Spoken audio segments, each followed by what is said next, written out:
Good morning everyone, welcome to I spine. This is Shivani Saxena. Hope you are very well. So guys, आज की video में हम लोग बात करने वाले हैं सरल स्थायी ऊतक के बारे में। लास्ट की वीडियो में हमने बात करी थी कि स्थायी ऊतक कितने टाइप्स के होते हैं। 2 टाइप्स के होते हैं, सरल स्थायी ऊतक और जटिल स्थायी ऊतक। सरल स्थायी ऊतक आखिर होते क्या हैं? आपको पता है कि जो भी एपिडर्मिस होता है तो उसके नीचे कुछ कोशिकाएं होती हैं। कोशिका की कुछ परतें ऐसी होती हैं जो मुख्यतः किसका निर्माण करती हैं? भोजन का स्टोर करती हैं। और इस तरह के जो ऊतक होते हैं उसे हम पैरेन्काइमा बोलते हैं। ये यहाँ पे आपको काफ़ी अच्छे से समझ लेना है। आपको यहाँ पे ये भी समझ लेना है कि इस प्रकार के जो भी ऊतक होते हैं वो कोशिकाओं के मध्य काफ़ी एक स्थान होता है। कोशिकाओं के जो मध्य है काफ़ी स्पेस होता है। और जो जलीय पौधों में पैरेन्काइमा होता है वो कोशिकाओं के मध्य क्या होता है? हवा की बड़ी गुहिका होती है, और जिसके कारण ये जल में क्या करती है? तैरती रहती है। और इस प्रकार के जो भी पैरेन्काइमा है उसे एरेन्काइमा भी हम बोलते हैं। ये यहाँ पे आपको काफ़ी अच्छे से समझ लेना है। आपको यहाँ पे ये भी समझ लेना है कि जो भी अगर देखा जाए पौधों में विभिन्न प्रकार के जो भाग होते हैं, जैसे पत्ती है, तना है, तो लचीले पल के लिए एक विशेष प्रकार की ऊतक होती है। एक ऊतक होता है विशेष प्रकार का, जिसे हम कॉलेनकाइमा बोलते हैं। अब यह पौधों की क्या करता है? तंत्रिका सहायता प्रदान करता है। क्या करता है? पौधे को तंत्रिका वो यांत्रिका सहायता प्रदान करता है, और पौधे में कठोरता, मजबूती और उसके लिए एक विशेष प्रकार का ऊतक होता है, जिसे हम क्या बोलते हैं? स्क्लेरेकाइमा हम इसे बोलते हैं। ये यहाँ पे आपको बहुत ही अच्छे से समझ लेना है। ये जो आपका स्थायी ऊतक है उसी के बारे में मैं आपसे बात कर रही हूँ। आपको पता है कि नारियल के जो भी रेशे छिलके होते हैं स्क्लेरेकाइमा ऊतक से ही बने होते हैं। होप आपको काफ़ी अच्छे से समझ आ रहा होगा इसके बारे में। अगर कोई भी डाउट रहता है तो आप उसे कमेंट बॉक्स में क्लियर कर सकते हैं। कोई भी दिक्कत नहीं आने वाली अगर आप इसे अच्छे से समझने की पूरी कोशिश करते हैं तो। अब आपका आता है कि जटिल स्थायी ऊतक क्या होता है। तो जटिल स्थायी ऊतक क्या होता है? आपको पता है कि जहाँ पे जो सरल होता है, ठीक है, जहाँ पर सरल स्थायी ऊतक एक ही तरह की कोशिका से बने होते हैं, वहीं पे जो जटिल स्थायी ऊतक होते हैं वो एक से अधिक प्रकार की कोशिकाओं से मिलकर बने होते हैं। जैसे आपका जाइलम और फ्लोरम, इसके एक क्या है एग्जाम्पल्स हैं। अब जाइलम और फ्लोरम में भी बहुत सारे टाइप्स दे रखे हैं। क्या हैं वो हम आगे जानेंगे वीडियो में। वीडियो को एंड तक देखना बिल्कुल ना भूलें। काफ़ी इंपॉर्टेंट फैक्ट मैं आपको इसमें बताने वाली हूँ। आपको बताएं कि जाइलम और जो फ्लोरम है वो एक तरीके से संवाहक ऊतक होता है, ठीक। और जो मुख्य रूप से जाइलम जल जैसे खनिज, लवण, तना, जो भी शाखाएं होती हैं, पत्तियां होती हैं, फूल होते हैं, तो उनके तक वो पहुंचती है।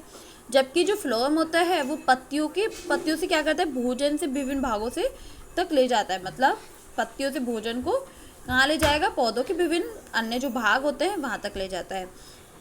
अगर हम बात करें जाइलम की, ठीक, तो आप यहाँ पे जाइलम के बारे में जानेंगे कि जो भी जाइलम है वो कितने टाइप्स के होता है। 4 टाइप्स के होता है। जैसे बाह्यिका है, जाइलम पैरेन्काइमा है, जाइलम फाइबर है, जाइलम ट्रेटिक है, तो इतने होते हैं। जैसे कि अगर आप फर्स्ट के बारे में बात करें तो ये जल और खनिज का समन्वय करता है। और जो वाहिका होती है ना वो जल एवं खनिज का क्या करती है? ये भी समन्वय करती है। और जो जाइलम पैरेन्काइमा है ये भोजन का संग्रह करती है और अपने में स्टोर करके रख लेती है। और जो जाइलम फाइबर होता है ये पौधों में सहायता प्रदान करता है। तो इसके अलग अलग अपने अपने कार्य अलग अलग होते हैं। ये यहाँ पे आपको समझ लेना है। अगर हम फ्लोएम की बात करें तो फ्लोएम क्या तब हम बात करेंगे तो आप यहाँ पे समझेंगे कि फ्लोएम को भी काफ़ी उसमें डिवाइड किया गया। जैसे कि आपकी इसकी कुछ कोशिकाएं होती हैं, ये भी जटिल स्थायी ऊतक है और इसकी विभिन्न कोशिका मिलके बनी होती है। जैसे आपका चालनी कोशिका होती है और चालनी नलिका होती है और साथी कोशिका होती है, फ्लोएम पैरेन्काइमा होती है, फ्लोएम रेशे होते हैं, ठीक है। ये यहाँ पे आपको समझ लेना है। आप इस यहाँ पे पढ़ पा रहे हैं इसको काफ़ी अच्छे से, तो होप आपको काफ़ी अच्छे से समझ आ रहा होगा। और हम स्टैंडर्ड जो बुक होंगी, जो भी आपका हाई क्लास की बुक होंगी, तो उसमें हम पढ़ेंगे इसके सारी डिटेल्स के बारे में।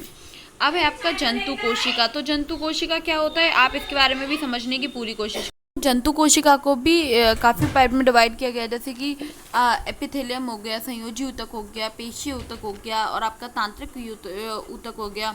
तो ये भी सारे ऊतक होते हैं। अब इसके बारे में जैसे हम टिश्यूज़ के बारे में बात करी, काफ़ी सारे टिश्यूज़ हैं, तो इसके बारे में हम डिटेल्स में बात करेंगे कि एपिथेलियम ऊतक क्या होता है।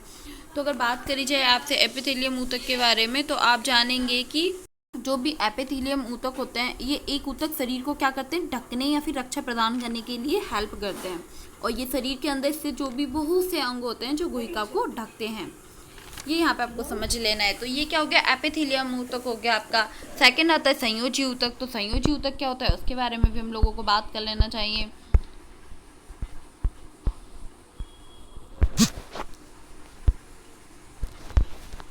संयोजी ऊतक, संयोजी ऊतक मतलब हो गया कि रक्त एक संयोजी ऊतक है, ठीक है। और रक्त के जो भाग होते हैं, मतलब जो भी हमारे बॉडी के अंदर रक्त का प्रवाह हो रहा है, ठीक है, तो रक्त क्या है, एक संयोजी ऊतक है। और रक्त के जो भाग होते हैं वो होते हैं प्लाज्मा और कोशिकाएं। रक्त को, तरल भाग को हम प्लाज्मा बोलते हैं। आप यहाँ पे एक बात तो नोट कर लेना कि रक्त में आरबीसी, डब्ल्यूबीसी, ठीक है, श्वेत रुधिर कणिकाएं और जो भी आपका प्लेटलेट्स होती हैं, तो वो रक्त में ही प्रेजेंट होती हैं। साथ ही प्लाज्मा में क्या क्या प्रेजेंट होता है, प्रोटीन है, लवण है, हार्मोन है, गैस है, वो होती हैं, ठीक है। ये यहाँ पे आपको समझ लेंगे। इसमें एक वर्ड और आता है अस्थि, वॉन। तो आखिर ये क्या होता है, मतलब संयोजी ऊतक का एक अन्य उदाहरण है, एक अन्य एग्जाम्पल है, जो किससे बना होता है, कैल्शियम और फास्फोरस से बना होता है, ठीक है। एक जैसे उपास्थि हो गया, तो इसमें संयोजी ऊतक है और जो शरीर को जो भी लचीलापन देती है, जैसे हमारा कान है, नाक है, और जो भी कंठ होता है, श्वास नली होती है, तो वो उपास्थि बोलते हैं उसे, और वो उसमें काफ़ी प्रेजेंट होती है। आपको यहाँ पे पेशी ऊतक के बारे में भी काफ़ी अच्छे से समझ लेना है कि पेशी ऊतक क्या होता है। तो तब आप यहाँ पे समझने की कोशिश करेंगे कि जो पेशी ऊतक होता है, पेशी ऊतक गति के लिए काफ़ी उत्तरदायी रहता है। वो एक लंबी कोशिका के बना होता है, ठीक है, जिसे हम लोग पेशी रेशा भी कहते हैं। अब जो भी जैसे आपकी जो भी पेशियाँ होती हैं, उसमें एक विशेष प्रकार की सिकुड़न वाला प्रोटीन मौजूद होता है उसमें, जिसके कारण क्या होता है, गति होती रहती है कंटिन्यू। और ऐसी पेशी क्या होती है, विशेष रूप से हड्डियों में जुड़ी होती है, और इन्हें हम जैसे कंकाल पेशी भी हम इसे बोल सकते हैं। तो आप इस तरीके से इसको पढ़ सकते हैं, कोई दिक्कत नहीं आने वाली है। काफ़ी अच्छे से पढ़ेंगे ना तो काफ़ी अच्छे से आपको समझ आएगा। आपको बताइए कि कुछ पेशियाँ को हम एक तरीके से इच्छा अनुसार गति करा सकते हैं, जिसे हम ऐच्छिक पेशी कहा जाता है, ठीक है। हम उन्हें अपनी अकॉर्डिंग गति करा सकते हैं, तो हम उन्हें ऐच्छिक पेशी बोलते हैं। अब आपका आया कि जो भी जिन पेशियों को, अगर देखा जाए, जिन पेशियों की गति को हम अपनी इच्छा अनुसार संचालित नहीं कर सकते हैं, उन्हें अनैच्छिक पेशी बोलते हैं। और इन पेशियों को जैसे चिकनी पेशी भी कहा जाता है, जैसे अभी मैंने आपको टाइप्स बताए, स्मूथ मसल्स हमने बोल सकते हैं। और जो भी आपके हृदय है, हृदय पेशियों को भी हम कहते हैं। अब जैसे कि आपका हो गया कि तंत्रिका ऊतक क्या होता है, तो तंत्रिका ऊतक के बारे में हम लोग बात करें तो आपको पता चलेगा कि तंत्रिका ऊतक कोशिकाओं के, जो भी तांत्रिक कोशिका कहा जाता है उसको, कि एक तंत्रिका कोशिका में 1 मीटर से भी लंबी वो हो सकती है।